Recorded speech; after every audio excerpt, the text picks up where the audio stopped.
लफ्ज़ों का सफ़र, छोटा सा लफ्ज़, आज का लफ्ज़ बस। किस बला का लफ्ज़ है, जितना सोचें इसके नए नए पहलू सामने आते हैं।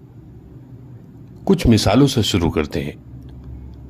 बहुत हो गया, अब बस करो। हालात पर हमारा बस नहीं चलता। राह में जो भी अच्छी बस्ती पड़ी, हम वहीं बस जाएंगे।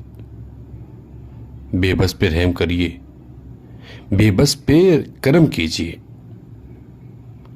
बस और देखने किताब नहीं,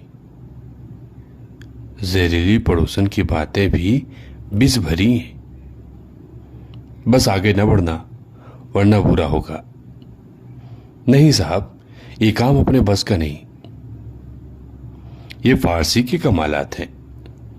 संस्कृत में ताकत और दम को बस कहते हैं। नीचे जेर लग जाए तो बिस यानी जहर बन जाता है।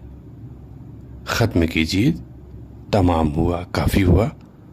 और नहीं, इन सब इशारों के लिए एक लफ्ज काफी है, बस। अब आप जुमले बनाइए, मुहावरे, कहावतें, अशार, जिनमें भी बस शामिल हो लिख भेजिए। देखें बात कहां तक जाती है और कहां बस कर देना मुनासिब होगा। रजा अली आब्दी।